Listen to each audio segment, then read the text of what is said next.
አብዛኛው ተማሪ ግቢ ሲሄድ ምን ይዞ መሄድ እንዳለበት አያውቅም። ምን አይነት ዶክመንታሪ፣ ምን አይነት አልባሳት፣ የተለያዩ ነገሮችን አያውቅም።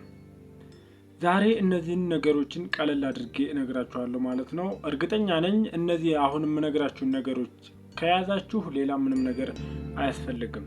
ለማታውቁኝ ጌታው ለማ እባላለሁ። ዩቲዩብ ላይ ቁም ነገር አዘል ቪዲዮ ለማየት የምትመጡ ከሆነ ሰብስክራይብ በማድረግ ቤተሰብ መሆን ይችላሉ። ደግሞ እናንተ ላይክ ባደረጋችሁ ቁጥር ለእንደናንተ አይነት ለተቸገሩ ተማሪዎች ቪዲዮውን ዩቲዩብ ሼር ያደርገዋል ማለት ነው። ላይክ በማድረግ ቪዲዮውን ጀምሩት። ቀጥታ ወደ ቪዲዮ እንሄዳለን። የዛሬው ቪዲዮ የሚሆነው እንግዲህ አንድ ተማሪ ወደ ዩኒቨርሲቲ ሲገባ ምን ይዞ መሄድ አለበት፣ ምን ይዞ ይሄዳል፣ ምንስ ያስፈልገዋል የሚለውን ነው ማለት ነው። እነዚህን በአራት ክፍሎች ከፍዬ እነግራችኋለሁ ማለት ነው። የመጀመሪያው ዋና ዋና ሰነዶች የምንላቸው ናቸው። ዋና ዋና ሰነዶች ስንል ላይክ አስፈላጊ ማለት ነው።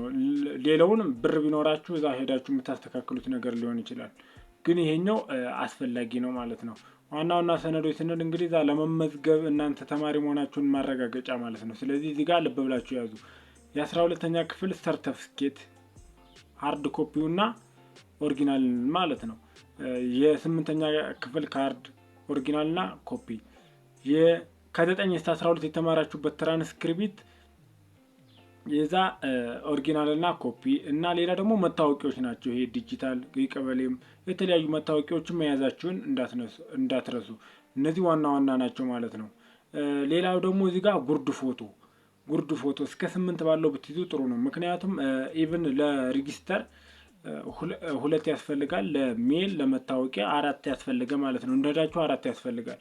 ከዛ ደግሞ እንግዲህ መታወቂያችሁ ሚል ካርዳችሁ ቢጠፋ እንትን የምትሉ በዛ ነው ማለት ነው። ስለዚህ እነዚህ እስከ 8 ባለው ጉርድ ፎቶዎች ብትይዙ ይሄን እኔ እመክራለሁ። እሺ ወደ ሁለተኛው ስንሄድ ሁለተኛው ደግሞ አልባሳትና የግል ንጽህና መጠበቂያዎች ናቸው። አልባሳትና የግል ንጽህና መጠበቂያዎች ስንል እንግዲህ ከአልባሳት ስንጀምር የመኝታ እቃዎች ስናይ አንሶላ ያስፈልጋል፣ ብርድ ልብስ፣ የትራስ ልብስ እነዚህ ያስፈልጋሉ። ልብስ ስንል ደግሞ ይሄ የተለያዩ ምቹ የሆኑ ለመልበስ የሚያመቹ ልብሶችን ቀለል ያሉና ምቹ የሆኑ ልብሶችን ብትይዙ ይመረጣል። ላይክ አሁን ለምሳሌ ክላስ ስትገቡ የምትለብሱ ሸንቀጥ ያለች ዶርምም በቃ ቀለል ያለች ልብስ እንድትለብሱ እንድትይዙ እሱን እነግራችኋለሁ። ሌላ ደግሞ ያው እዚህ ጋር እንደየዩኒቨርሲቲያችሁ ይለያያል ማለት የምትገቡበት ዩኒቨርሲቲ ብርዳማ አለ፣ ሞቃታማ አለ። ስለሱ ሰርች ማድረግ ነው ኋላ ሲደርሳችሁ ማለት ነው። ከዛም በኋላ ከደረሳችሁ በኋላ ዩኒቨርሲቲ የምትሄዱ ብዙ ሰዓት ስለሚኖራችሁ በዛን ጊዜ የምትገዙ ይሆናል ማለት ነው። ሌላኛው እዚህ አልባሳትና እንትን ጋር የግል ንጽህና መጠበቂያ ጋር ያው ሳሙና ነው። ሳሙና በደርዘንም ቢሆን ገዝታችሁ ብትሄዱ ይመረጣል። ሌላ የጥርስ ቡርሽ እና እስከ ሳሙናው የጥርስ ቡርሽ ሳሙናው።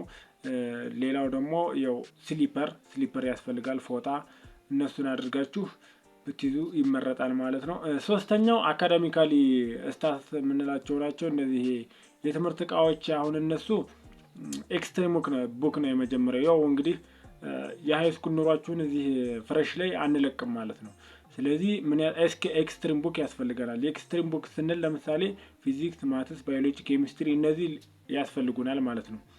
ማለት ያው ሌላው ኬሚስትሪ፣ ሂስትሪ ማለት ማነው ኢኮኖሚክስ፣ ሂስትሪ ሌሎችም ያስፈልጉናል።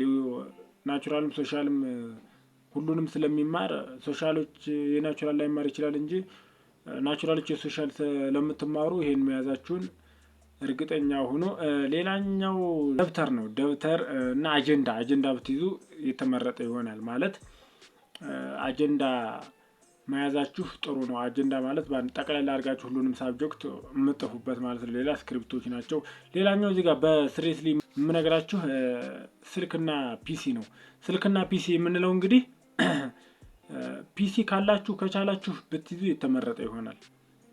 ፒሲ በቃ የተመረጠ ነው ማለት አሁን ኢቭን ፍሬሽማን የምትማሩበት ያለው ሁኔታው ያለው ነገር አካባቢ እንትን ስለ ዩኒቨርሲቲ ያለው እንትን እሳቤ ጅል ነው አይደል? ያ ምንድነው በቴክኖሎጂ ያልሰለጠን ስለሆነ ነው እንጂ በቴክኖሎጂ ሰልጥነን ራሳችንን ገዝተን እዛ ከኖርን ጥሩ አመለካከት ይኖረናል ማለት ነው። ስለዚህ ፒሲ ከቻላችሁ ፒሲ ብታስገዙና ካለ ያላችሁም ደግ እሱ ይጠቅማል። ስልክ አድርጋችሁ ያዙ። ሌላኛው በአራተኛ ያስያዝኩት ደግሞ ይሄ ዳረጎት የምንለው ነው። ያው ዳረጎት ማለት እንግዲህ የዩኒቨርሲቲ እራት ያው ይታወቃል፣ ምሳ ማለት ይቻላል። ማለት አሁን ለምሳሌ 12 ሰዓት ላይ ተዘግቷል በቃ ኦልሬዲ። ከዛ 12 ሰዓት 1 ሰዓት ምናምን ላይብራሪ ትገባለህ፣ 3 ሰዓት 4 ሰዓት ትወጣ በጣም ይርባሃል ማለት ነው። ስለዚህ እሱን መደጎሻ የሚሆን በሶ ያስፈልጋል። ከዛ በበሶ ላይ ደግሞ ይሄ በሶን ለመጠጣት ያው ስኳር ማንኪያና መበጥበጫ እነዚህን ያዙ። ሌላ ቆሎም ከቻላችሁ እሱንም ብታዘጋጁ የተመረጠ ይሆናል ማለት ነው። ዛሬ እርግጠኛ ነኝ ይሄንን ሁሉንም ከያዛችሁ 85% የሚሆኑን ነገር ሸፈናችኋል ማለት ነው። ትተዋል ወይንም ጨምረዋል የምትሉት ነገር ካለ ኮሜንት ላይ አሳውቁኝ። ከቪዲዮ ቁም ነገር ካገኛችሁበት ሰብስክራይብ በማድረግ ቤተሰብ ይሁኑ። የዛሬው ቪዲዮአችን ይሄንን ይመስል ነበር። በሌላ ቪዲዮ እስከምንገናኝ ሰላም ያቆየን። ቻው።